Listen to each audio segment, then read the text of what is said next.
Hello, friends. Howdy, neighbors. It's great to be back on another edition of the Racing Angle. As you can tell by the episode title, we do have a special guest.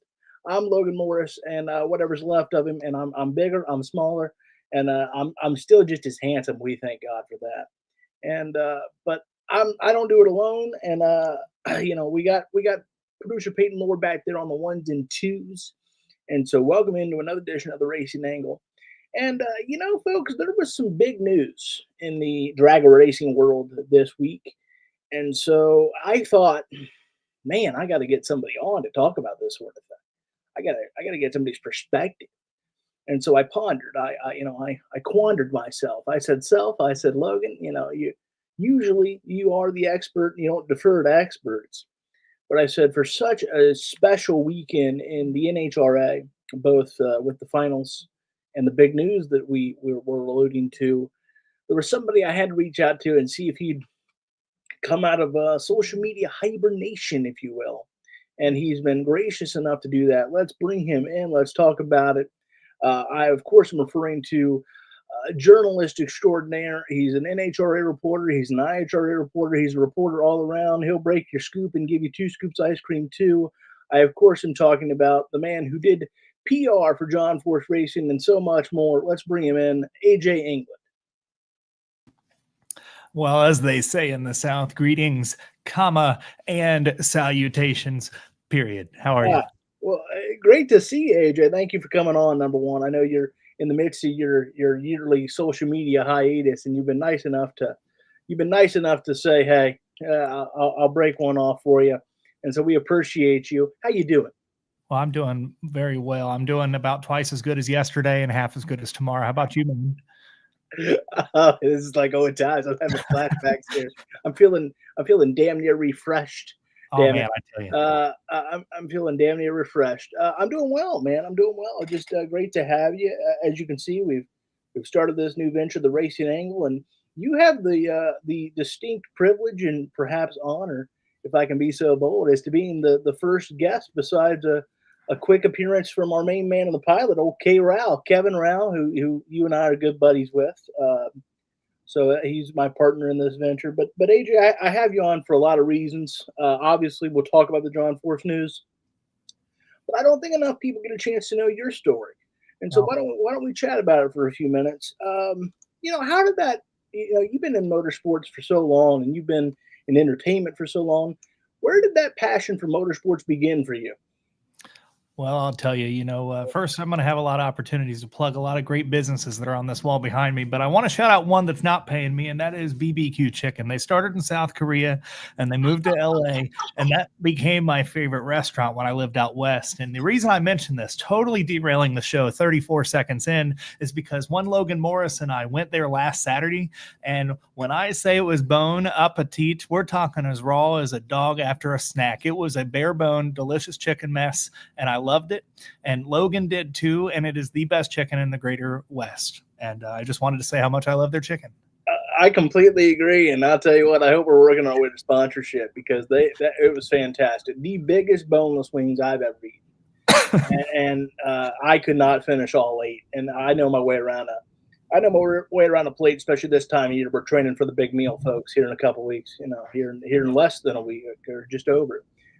Freddie Bannister tuning in says it's showtime, baby. Let's get ready to party and rumble. Well, believe me, we Freddie? party and rumble. But how did that passion for motorsports begin for you? Take us back to your earliest memories of when you were like, yeah, I love this. I like the cars. Take us back. When did it start for old AJ England? Well, you'll be able to read all about it on February 6th. The book Diverse Roads comes out. It'll be available somewhere. And in that book, I share that I grew up in a military household. Now, Dad wasn't out, in war and in combat, but he was away a lot, and that put me where the greatest male figure in my youth. My dad and I are great. We have a wonderful relationship. But in my infant and young boy years were my two uncles. They were both Chevy car guys, and they loved cars. And I had these big fathead stickers. They weren't called fatheads yet. They were just called stickers. And I had a Lamborghini Countach and a Lamborghini Diablo. And my wallpaper at the top of my room was the Indianapolis 500. And you NASCAR fans will appreciate the car that always won as you looked around the race of the wallpaper was the black number 3. And I always assumed that was because they couldn't get a NASCAR license. So the truth is, I just had Hot Wheels and pictures of cars and these 2 badass uncles that were always building something cool in their garage. And just this little sprinkle of really what is not always expressed properly by people that know me, because I always talk about racing. And with respect, that's what you and I will talk about tonight. But what really I'm in love with isn't racing; it's the automobile. And you know me and understand that. But I'm really not in love with racing. I'm not. I like to analyze, report, and tell stories of racing. But it's American car culture, European car culture, and Asian car culture. If a beautiful 11 out of 10 woman walked by and a 6 out of 10 car drove by, 10 times out of 10, I'm going to go look at that car. And so I learned to love cars as a little boy. And I loved them so much. That's all I wanted. And as I became a young fan of auto racing, I wanted to race cars. I thought that I was the next insert god here. See, I said that because now over the next 40 years, we can change who I said. And my emotional relationship with Michael Waltrip has been well documented, and he inspired me to chase stock car racing. And I had the great privilege of telling him that face to face. And again, on my show this summer. And really, it's my uncles, and then Michael, and then John. And I just admired all of them so much and wanted to be all 3 of them. Well, my 2 uncles, John Force and certainly Michael Waltrip more than anyone. And I just networked and networked and networked, far greater quality than any of the work I was putting out. I just told people how much I loved it and how hard I was willing to work. And it just happened. And I'm a believer, and I'm sure that God had a big role in it as well. Amen to that. And of course, you and I, we first met back in the high school days. You were a senior, and I was a young pup freshman. We met thanks to Tina V. She put us in touch. We met outside her classroom door, as a matter of fact. And so when I first met you, you were, believe it or not, you were kissing goats back in the day. Now everyone's going to wonder what that story is, but we'll tell it another time. But the first thing I saw you network and really promote, and obviously you were doing it a long time before I met you, was your Amen, Freddie. John Force is the man, and Michael Waltrip is something else. You might catch him on a Ferris wheel or God knows where. The first time I saw you really promote and just shake things up, at least locally here in the Groveport, Columbus area where I'm located at the Loganity Lounge, is your Twitter feed. Your Twitter feed has been the stuff of legend for a long time. It's now X. But you used to have bumper stickers that had your follower count, and it would have whatever the follower count was, and it said, "Are you on?" And so, can you talk about kind of your evolution of X, Twitter? How did you begin? How did you understand marketing, and how did you understand how to grow that? And what inspired you originally, way back? Let's slide into the Wayback Machine. And what made you go, "I'm going to promote the hell out of Twitter"? How did you create and become so big for somebody so local at the time? Because really, this is not hyperbole, folks. He was a local celebrity in the Groveport area as far as his Twitter or X account now is concerned. And so, what inspired you, and what made you realize I got to promote that, and the bumper stickers and all that sort of thing? Man, that's take a long time to break down. There's several pieces to that, believe it or not, and we'll break it all down someday. But I like our good friend and coach Kevin Rao. Oh, yeah. I've just had the weirdest assortment of career paths. Obviously, he was set. He's a lawyer. He's an unbelievable professional. But along the way, he's had these wild opportunities. And I'm no Kevin Rao, but I've worked in healthcare, and I've worked in education, and I've worked in media and entertainment. And when it came to social media, in my teenage years, I graduated with 14 music credits. And I was very heavily involved in our high school marching band program. And I was the president of the marching band, which was a real honor. And I don't want to laugh about that, but it's just not who people think I am now. And we used X, which you could text start to 40404. And that's how you made a Twitter account. I remember the phone number. That's how you did it. You just texted it. There was no website. And we told all of our classmates, look, text follow at Aaron England, which is my name, to 40404. And every time I post on this new website, you'll get an update on what's happening with the marching band, canceled practice, or, we've got new sheet music, come and get it. And of our 200 person band program, I would say 175, classmates were like, that's really convenient. Remember, this isn't the world we live in. There was no live podcasts with your buddies.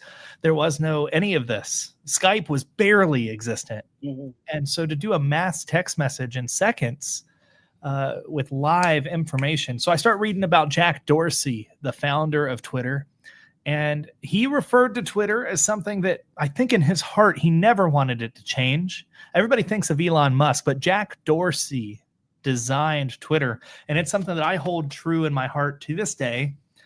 It is not AJ wants pasta, next post. AJ is eating pasta, next post.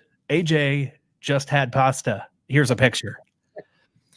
It is a microblog where you inform people in very short amounts of words, because the brain is evolving. The Western world, we don't have a capacity for an hour documentary. We have a 90-second video.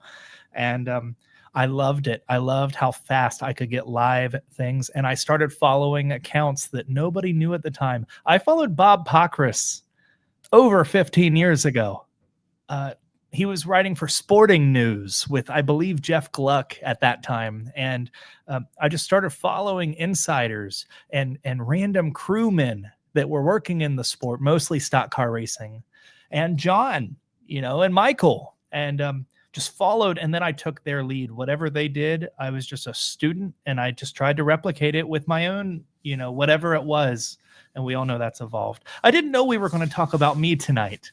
Well, I thought, given all the times you've interviewed people, somebody needs to interview you.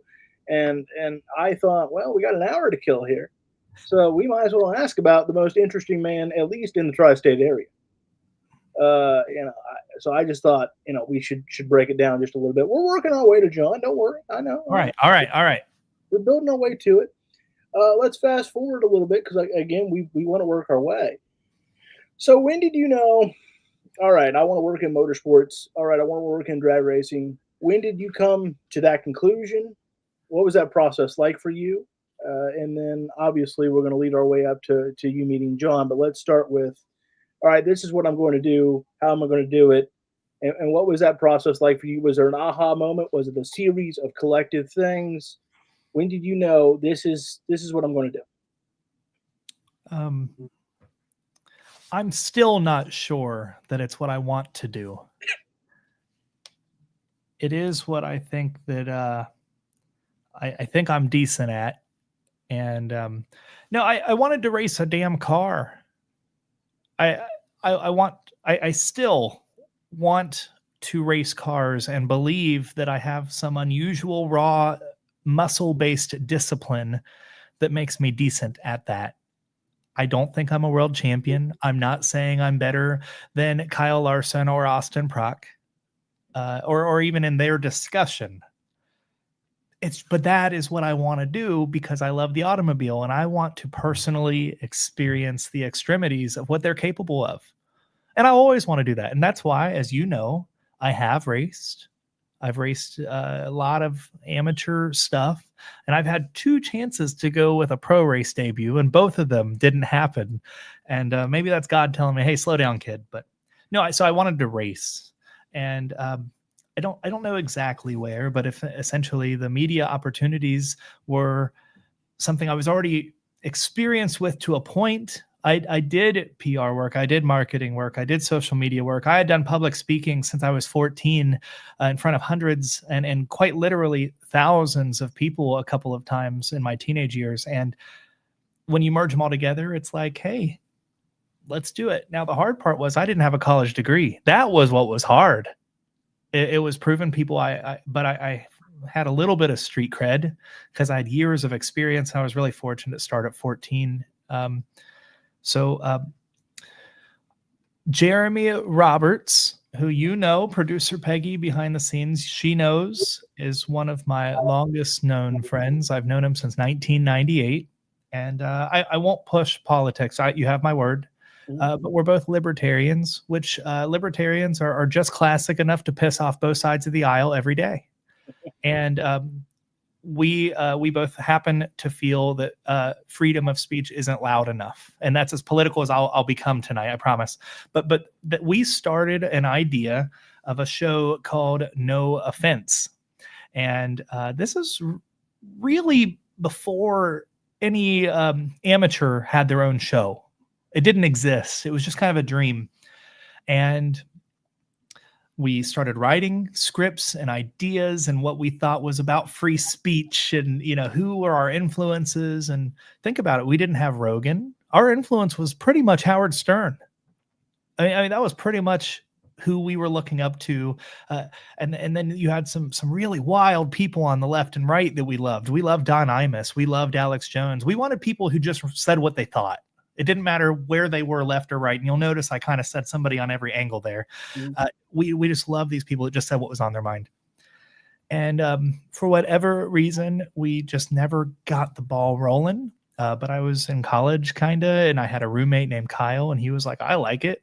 And we had this dirty joke that I've told you off air and I won't on your show called The Driller. And Kyle was like, well, instead of calling it No Offense, why don't you and I do it? And we'll start a show and we'll call it The Driller. Okay.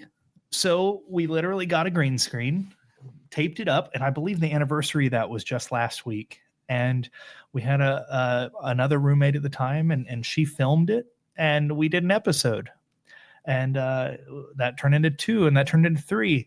And me wanting to constantly evolve, I was like, well, what else can we do? It was, well, let's make it live.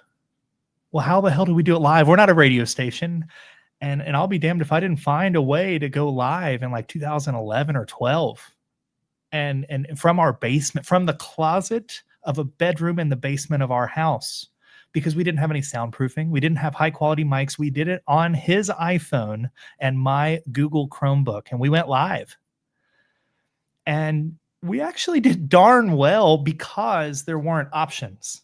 People from all over were watching or listening. We were not video yet. They were listening by the thousands because it was live and it wasn't a radio station, and we did fake commercials instead of real ones. We did, instead of penis enlargement, we did penis shrinkers. You know, we wanted to be controversial, and we tried really hard to do that. And we just had fun. And I'll be darned if you weren't on the show a few times.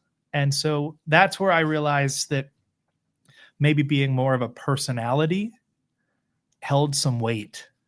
And while I was a ham and frankly a bit of an asshole, I never thought of myself in that way as being kind of the ombudsman of people.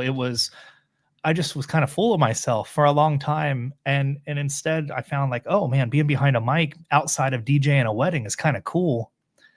And you and I and our friend Tyler Lawler, we grew that thing into something so special.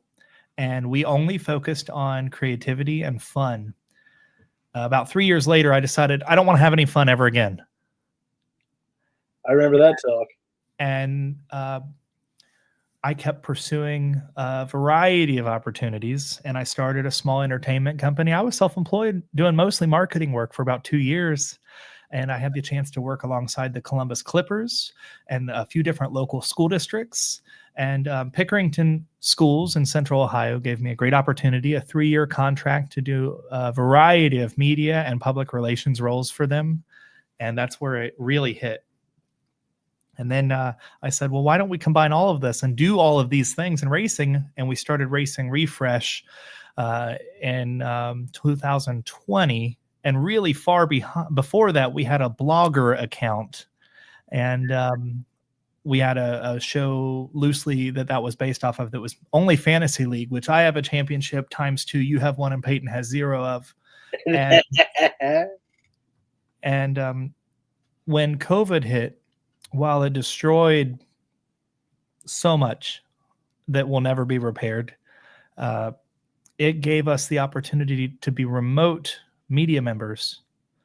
And Peyton is probably the greatest person that exists who saw, here's where I'll toot my own horn. I hope I've just been telling you a story rather than bragging. Peyton saw it. I lived that website day and night, all day long, with the most fierce aggression of any project I've ever worked on.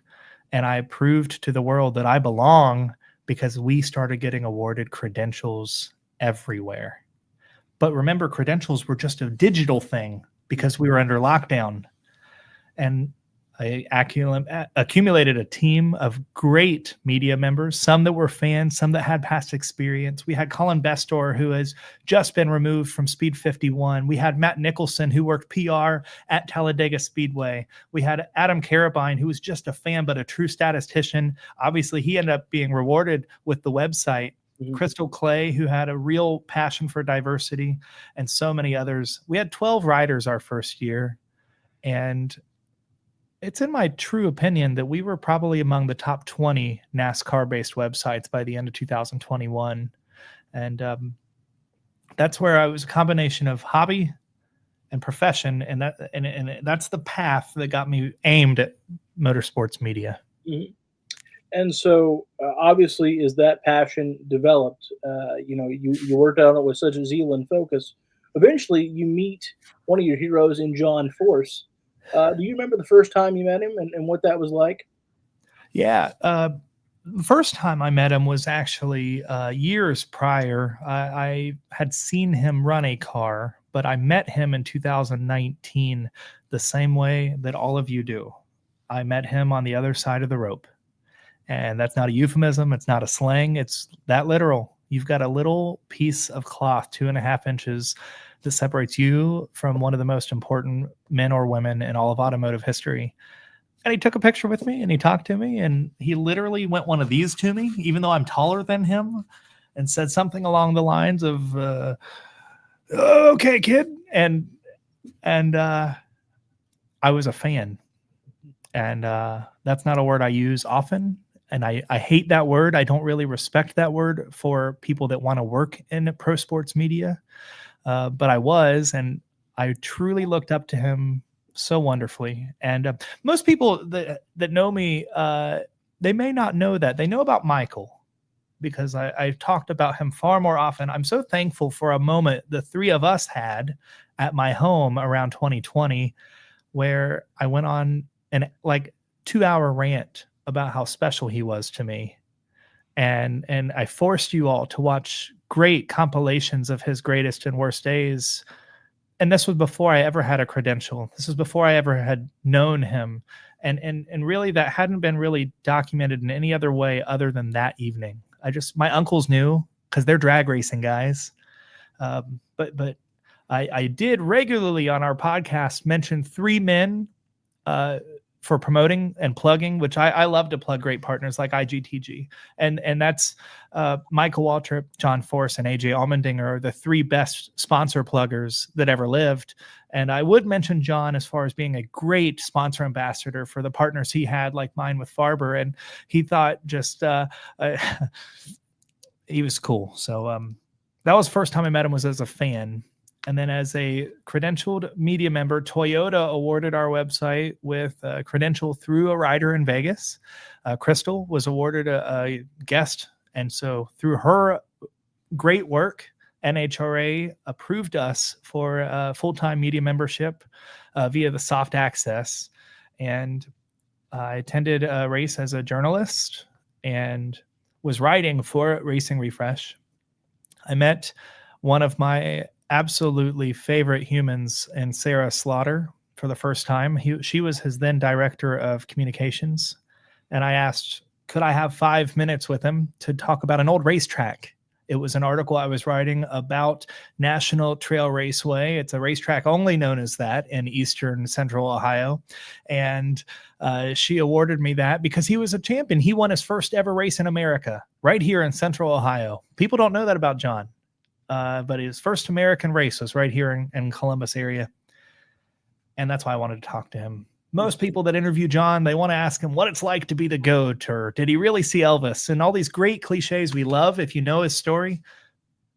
But I wanted to hit him with a real passion piece, and it was an old racetrack. And I asked for 5 minutes. She personally ushered me over to him, and that was actually a day and a half later because he's so booked. And I got bumped by Fox Sports. And I go, what is this? And she pretty much politely said, hey, kid, you don't matter. That's TV. The next day, she went out of her way to make sure I had time with John. And he, instead of 5 minutes, closed the door, and we did 45. And in the moment, I'm just a kid eating a chocolate bar with one hand and playing with my dog with the other. I was so happy. And of course, now having had the opportunity to help with PR with John and his company, I know how very frustrating that must have been for Sarah. And at the end of our call, he gave me his phone number, which I now know he does not do, not to reporters. He'll actually hand it out like, fried chicken on the 4th of July to sponsors. But he offered it to me, and he asked me to call him the next day. I did. And he said, you're going to work for me someday. And I won't tell you what else he said, but he said, you're going to work for me someday. And for the next 8 months, every race I would go to, he would call me every week, sometimes 10 times in a week. And how you doing, kid? And, I can't understand or explain why I slipped through the cracks and became quite literally just a friend of John Force as an independent new drag racing reporter. I know that he doesn't allow people in that way often.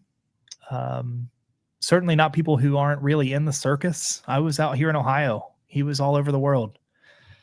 And I went to 26 races that year. Not drag races, everything Kyle Turner did, everything we did, IndyCar, NASCAR. And every single time that I saw John, he would bring me into his office and he gave me cash. I'm talking lots of money. Let me be more respectful. A few $100s every trip. And he would say, don't tell people. You're going to get me in trouble. I'd say, well, I don't want your money, John. And he would say, I just want to keep seeing you at the track. He knew how much I was hemorrhaging to keep our website running. He knew that I couldn't afford that lifestyle of being on the road. And he was pretty much subsidizing my first year as a reporter. And while he is very generous and gives lots of money to lots of people, I didn't see that ever happen again. And so 8 months later, he did hire me in a position that didn't exist. I was pretty much hired to be John's handler, not PR. Sarah was there, not social media. Hope was there. But they would dabble me if Sarah needed a favor, hey, go help Sarah get a quote. Okay. And, get a picture for Hope because one funny car is in the left lane and one's in the right and she can't get them both. For the first several months, it was nothing shy of an honor to exist around the team. But then as you start getting so passionate about it, you're like, I want more. And you have this background from back home that they don't know about. They don't understand because all they know is John said, hey, there's this kid from Columbus and I'm going to hire him. So that was what led John and I and kind of starting with the team. And that had to be such an incredible thing for you. I mean, because again, I remember that 2-hour rant session that you alluded to earlier. And so, how did you settle into that process of being a gypsy with him? And what are some of the lessons? What are some of the stories or the moments that you think of that maybe most people don't know about? What's something he's taught you that people wouldn't think from John Force? Because John Force is a larger than life persona. You mentioned the guy that saw Elvis, and we all know his infamous Dell Jr. download with the hub. And you know, so what's some of those lessons that he taught you that stick with you? And then we're going to talk about obviously his announcement soon. But what's some of the lessons you learned in that process that stick with you now? Well, my grandmother always said, everybody wipes their ass just like you do. And what she meant by that wasn't a dirty joke. She was saying, don't ever be starstruck. We're all human. And that was great advice from my late grandmother, another just true hero in my life. And so she always used to say that. I mean, far too often she used to say that. And I think that stuck pretty well. Oh my, have I been fortunate to meet people that I'll never touch their fame, their wealth, or their success. And I don't think I get really starstruck. I think as blessed or as great as an opportunity as these moments are, I think that it just kind of feels normal. So when you ask about like, what did it feel like to just kind of be in the shadows or, the gypsy life, or that felt normal, just to be around the guy nonstop, because it was my job. He hired me to do a job. And yes, he's a legend. Yes, I respect him. Yes, I tell his story hopefully better than anyone in recent years. There's real legends that know his story greater than I do, but that part was normal. And it still is, to know that if I wanted to, I could call him and he'd probably say, that asshole quit my team. He still knows my number. That was normal, but no, I just thought it was just wonderful. But the job's never done. It's like I said, as soon as I was hired, I wanted more. I wanted to run a department. I wanted to overlook something. I wanted to implement new ideas, and that did not mean I was after either of the young ladies, that ran those divisions, or any other guy or girl that was in another department. I'll never be satisfied, and so that's how that was. It was just, that's what I did now. That is now what I do, and. The greatest advice that he ever gave me was, he said that you all at home need to research John's career and his story to know how hard of a life he overcame to be a legend. But he really looks up to his father. They have an unusual relationship that's been documented. Look up great videos from Bobby Bennett. Look up stories with Louis Force, John's brother, who's still around. But it was, my dad always told me, and this is me telling you what the greatest advice he ever told me, because I didn't have a job at first. I just existed as John's friend on payroll. It didn't end that way, but that's how it started. And that was frankly awkward. That was the awkward part. All these other men and women slaved their whole careers for a chance, and I happened upon it, right? And so he said, my dad always told me, if you work harder than anyone else, they'll never be able to fire you. He told me that in his Chevy Silverado as we drove up the highway along Huntington Beach, where I looked out the window, old Midwest boy, and saw the Pacific Ocean for the first time. I'm over here in awe of the beautiful ocean. I've seen water before. I've flown, I've traveled, but I'd never gone west. I'm just sitting here in awe. I'm in a pickup truck hanging out with my new boss. We're driving down Huntington Beach. And instead of chit-chatting like you do in a car ride, he's sitting there give me, Bill Shakespeare's. He'll never fire you if you work harder than everyone else. Because that's how he's wired. Hey, I've got a new worker in the car. I'm going to motivate the shit out of him right now. Can I say that? You can say whatever you want. That's the advice that he told me over and over and over again. Outwork everybody. And I don't know that I did it. I there's no man or woman on that team I want to be compared to. I do know that I want you who asked me that question to know that that's what I strived for. I strived to work harder than everybody, because that's what he expected of me, and frankly, of all 50 people that he had on payroll. Each one of us were in a competition to outwork each other in our own field.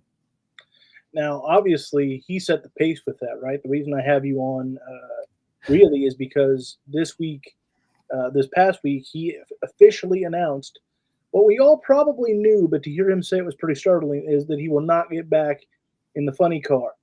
And I got to ask, what was your reaction to that news? Were you surprised? How did that feel? I mean, for him to because he pretty much said probably not, but to completely close the door, I thought was surprising. What was your reaction when you first saw the video or heard the news?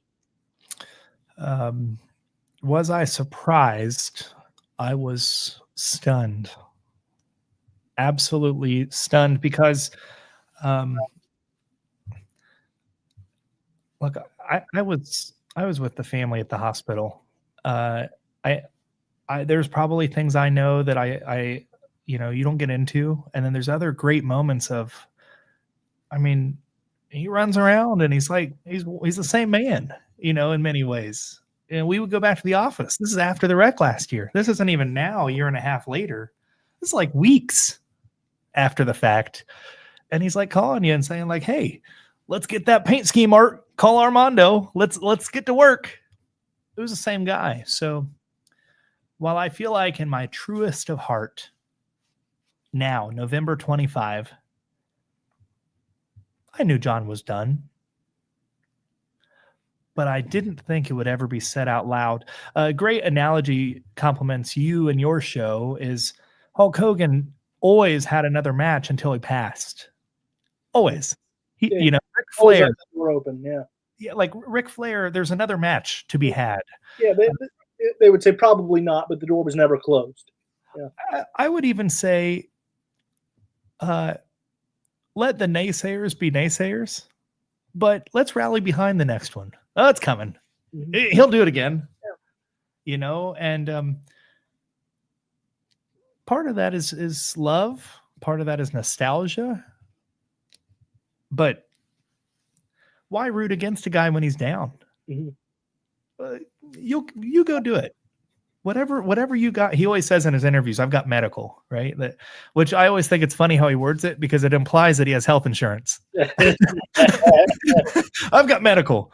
But what he's saying is he's going to the doctor, mm-hmm. And let that be your motivation to keep going to the doctor. Whatever he's challenged with right now with his health in relation to that wreck, you go keep fighting, and that car is waiting for you. And believe me, Jack Beckman, who thought he was retired forever, was overcome with joy to drive the Peak Chevy. But I guarantee you, if times went right, he would have stepped out of that car more than happily and said, John, you go do it. And John would have kept racing until he got hurt again, because that's what he's done for 50 years, 49 as of the time of the accident. So I was stunned that he said it out loud, but I wasn't stunned that the time is now. So when you think about his legacy, he's a 16-time funny car world champion. He has a 17th in the AHRA. How do you sum up a guy? How do you sum up a guy's career that has been truly unparalleled? I mean, you were there for what now we now know is the last win. What will his legacy be in the cockpit? What will it be? Well, we want to make a editor's note. He has at least 2 AHRA championships, and we are unsure if there are more because he has 2 from the same year. And like I was like, how does that work? So he won it in consecutive years, and if you'll pardon me, I don't remember the years. Go ahead. This is in the 1980s. But he was awarded the championship twice one of those years. I believe this was 1981, 1982. We would have to double check that. But if you walk into his museum in Yorba Linda, California, you will see 3 plaques for the AHRA. I believe they just call it championship. Maybe it's world championship. But he has at least 2 of them. Many stat keepers imply or document that he has 1. He has at least 2, and I give him 2.5 because he was awarded the championship twice one year. And that's a little silly, but What was the question? That's classic John Force, as far as I'm concerned. How do you sum up his legacy as a driver? I mean, will he always be the greatest to ever do it in the funny car category? Is he the greatest to do it? Period. Forget about the funny car category. Is he right there with Don Garlitz? Is he better than as a when it comes to his legacy as a driver? How do you sum that up, and where do you put him? I don't think I can give you a fair answer to your question. I don't really care. I don't. I don't care. Here's how I summarize him. I summarize him. I've gone on the record more than once with very, very strong feelings about the king himself.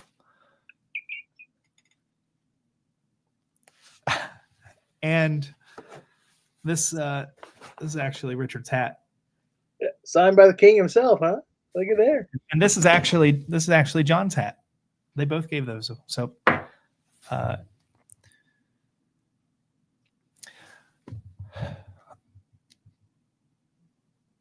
I don't think it matters what you do on the track. I think it matters what you do for the sport. Michael Waltrip, who I adore, won 4 cup races, all at super speedways, all with the Dale Earnhardt Incorporated Chevy horsepower. Nobody takes those wins from him. He also won the All-Star race. Nobody takes those wins from him. Nobody. He also won the Gatorade Duel. Nobody takes those wins from him. But what makes Michael more important is the fact that he was a true championship contender team owner, that he's been an ambassador for some of the most important sponsors in the sport, that he's written a book and a movie, that he's worked for Fox and TNN. He's been a TV analyst since like 1996 and he doesn't hang that hat up ever. He's done a podcast. He knows and loves his craft. Look at John Force. He holds seemingly every record on the racetrack, and yet some fans do hold that against him because they say he had an unfair advantage. Think about the polar opposites that they hold on a stat sheet. And before anybody clips me, I'm comparing the two because they're my gods. They're my heroes, not because they deserve or belong in the same argument somewhere.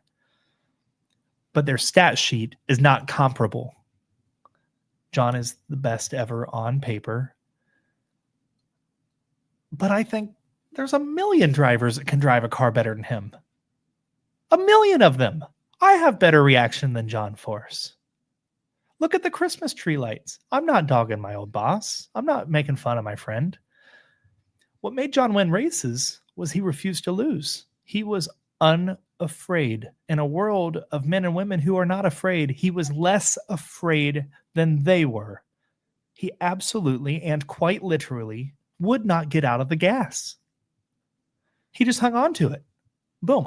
I'm either going to hit the wall or I'm going to cross that finish line before them because I'm not afraid and I have to win. And that's why he's the greatest. That is why he's the greatest. Look at my good friend Justin Ashley, perhaps the greatest driver ever on the Christmas tree part. Look at my former colleague, Austin Prock. He's in a real dynasty right now that we haven't seen in 25 years. And who was it? It was John himself. Austin has won on oval tracks. There was a race 2 years ago, a charity go-kart race where it was all IndyCar drivers and Austin Prock. And Austin was leading the race all day long until one of them had to wreck him on the final lap or he would have beat them all. Austin is a good driver. He is a great driver. I don't think it matters who the greatest driver ever is. For me, it's who touched the sport the best way. And without John, the sport will hurt. It won't die. Don't let fans say that. NASCAR didn't die with Dale and drag racing doesn't die with John. But it will change.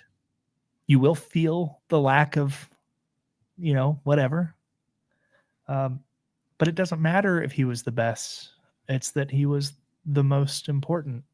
And that's not a cocky bias. That's he provided more value in dollars and cents and fans and media and in love and emotion than any performer that's ever strapped into one of those race cars. I think that's a wonderful way to sum it up. I do need to ask you as well, because Brittany Force is stepping away from the seat, at least in a full time capacity. And she goes out a winner, thanks to winning at Vegas. And obviously, they had the rain out at the NHRA finals. Uh, give me some of your thoughts on Brittany Force, what she has meant to the sport, and your thoughts on her stepping away, if you don't mind. Yeah. So I was looking for my Brittany Force hat. I've seen you wear it several times.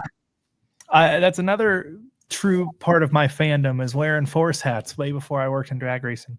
I'll tell you what, I'll just wear my Austin Proc Championship hat. Humble man, that's why we like you. Humble man. Yeah. Funny car champion, baby. No, I'm just being ornery.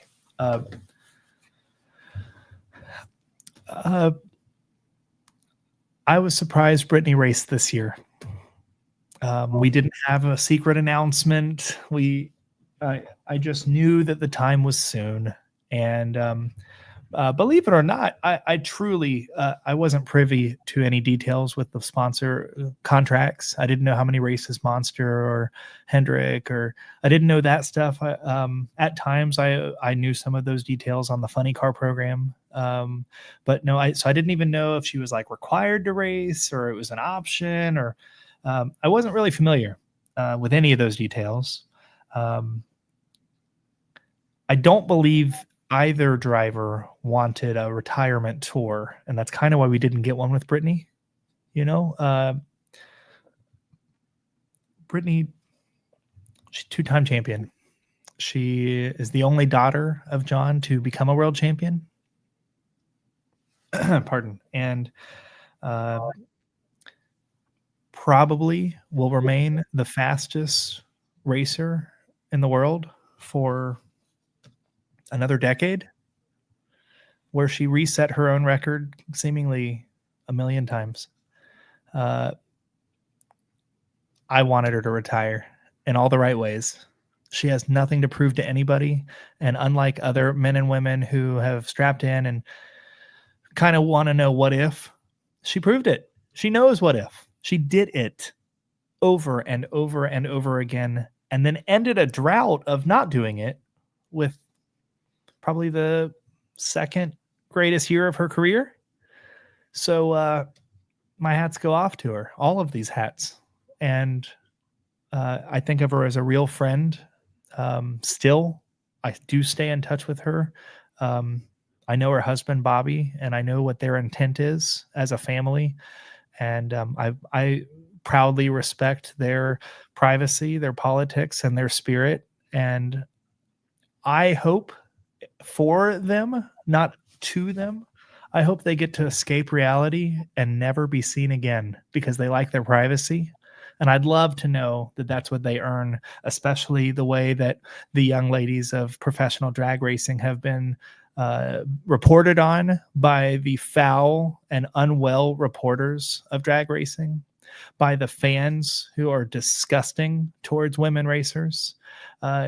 She is tough as nails and brushes off every single type of bizarro bullshit that she's been faced and continues to win. I know that woman wanted to race that car in her home track. And it probably even still stings a week later. But we will look back in time as that is her Peyton Manning moment. Not many people get to do that. That would have been Denny Hamlin's last Sunday. Mm-hmm. Not many people get to go out on top.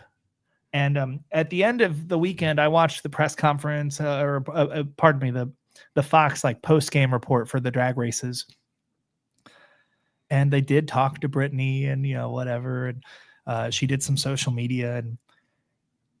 And my instant moment, I'm on my couch. I'm literally an armchair quarterback. I don't facilitate with this company anymore. These are colleagues, a couple of friends that I would use that word with still, and certainly hard workers that I believe in. and one of several teams that I would say I kind of root for still, but not just them anymore. But certainly I immediately thought she needs to come back for the Winter Nationals in Pomona and do one more Hail Mary. But then I thought, and maybe they will, I don't know. But then I thought, these cars are crazy. Think about what an offseason does to anybody in any sport. Well, at least you can practice something. You can't practice a dragster in the offseason. So then there will be Bradenton, then there will be Gainesville, a whole offseason, and now you go to Pomona to show somebody that maybe you don't qualify. Maybe you bump your teammate Josh Hart out of the race. Maybe you get hurt. For who? For what? She will be remembered as, I'll need to ask our good friend Dave W., but I believe the only racer that ever won their final race. And I'm so happy for her. I'm glad it worked out this way. And if I find out she isn't, I'll change my opinion because I want what's best for her. I think this was actually a little best moment for her. Yeah, I mean, to go out a winner is pretty incredible. We joke about doing it in fantasy league. She did it in she did it the real thing.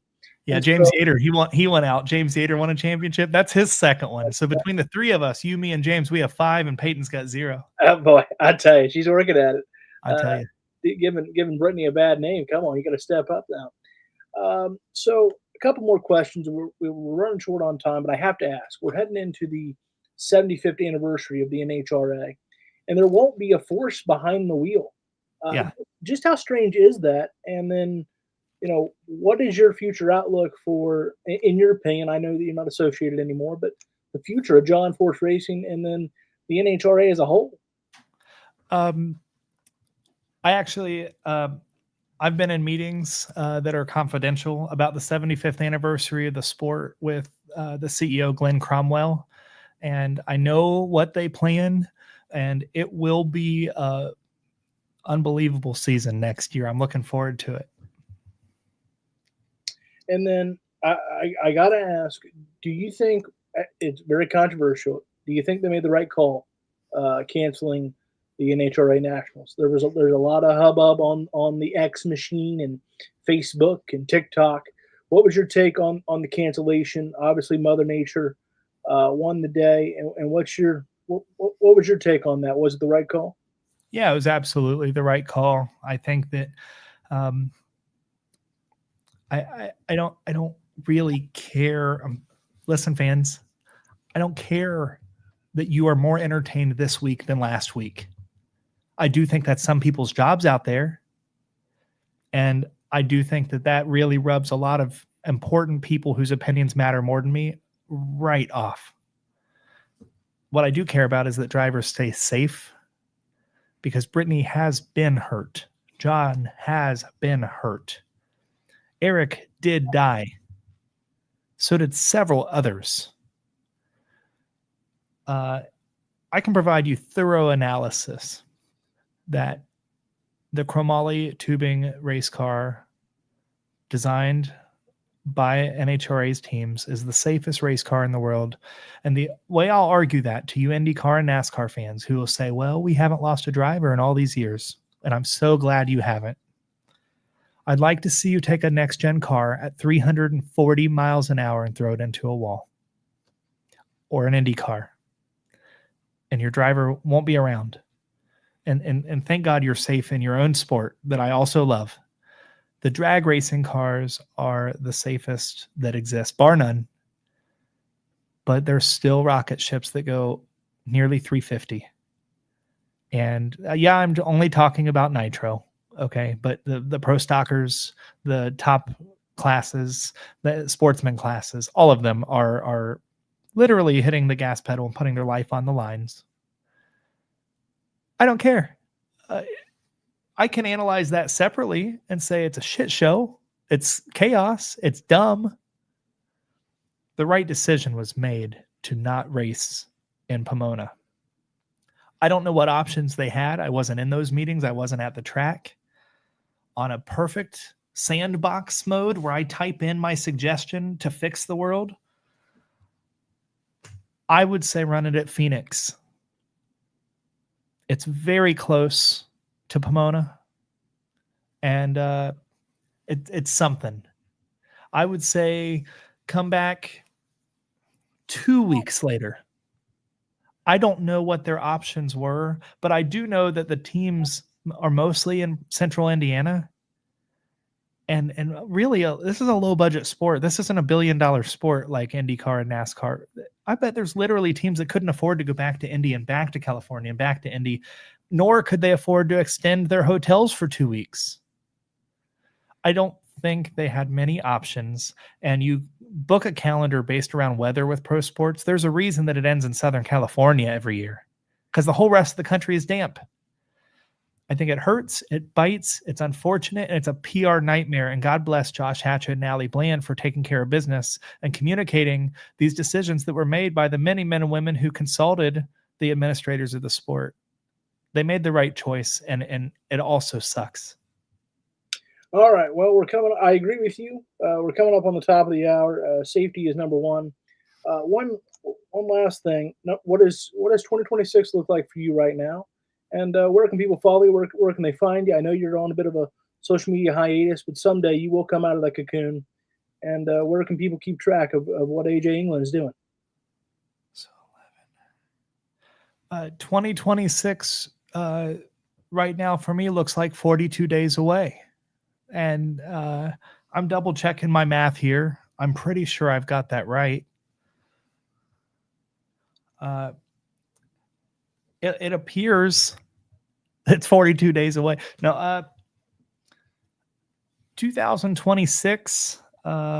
If the sports will award me access, I plan on working for the 5th straight year at the Mid-Ohio Honda 200, representing just myself and doing some riding and representing or promoting a great sport and the hybrid racing that is IndyCar.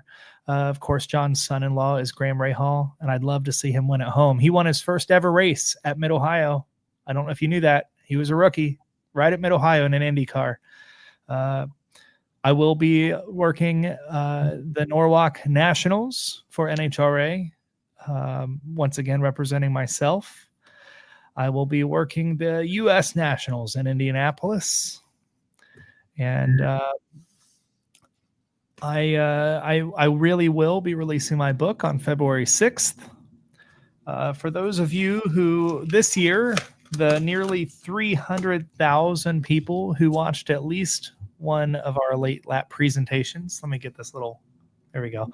The late lap has room for improvement, but it really, really is something that was different. Logan has told me in full transparency he doesn't get it. It's a very different form of motorsport media, but many of you did enjoy it, and you can go to latelap.com and watch several different interviews, some opinion pieces, and I think outside of that, I think I'm retired. I'm done. It worked for the boss. It worked for the boss's daughter, and home is where the heart is. Mm-hmm. And right now, I need to focus on family, faith, freedom, and friends in Central Ohio. It's great to have you home. And every time we do we're running a little over, but every time we do a podcast together, I don't feel right ending it myself. And so we gotta wrap this thing up. And there's only one way I really know how to do that, since the guy I'm sitting here and talking to, you have a way of starting off podcast. Would you dust that off one time for me, and we'll wrap up this edition of the Racing Angle, and then maybe we'll see you at some point in 2026? Yeah. Actually, no, I won't. But it's no dig. I want everybody to consider contacting Tina Villanueva and the Groveport community. She is doing her annual Adopt a Family charitable fundraiser. And you can find her information very easily. She's accepting digital and monetary donations. It's her goal. This is her 17th year in a row where they've raised at least $1,000 for the Groveport chapter of Adopt a Family. And Tina is a very important person to me and to our community. And if you got a little bit of extra dough, throw Tina and the Groveport community a bone. We just lost a family, just lost their house, and a 2-year-old baby survives after both of their parents died in that fire. So it's the time to give. It's the time to be kind, and both to yourself and everyone else around you, and just try to smile a little and be happy. And don't give up until then. I couldn't have said it better. With that, this has been another edition of the Racing Angle. We thank AJ for coming on and spending the hour with us, and we look forward to hopefully having him back at some point in 2026. So, AJ, thank you for taking the time. And for those of you watching, listening, we will not have a show next week. We will take it off due to the holiday. We'll be back in 2 weeks, 2 weeks from today. And until next time, we'll see AJ, we'll see you, we'll see producer Peggy, and we'll see me at the next track.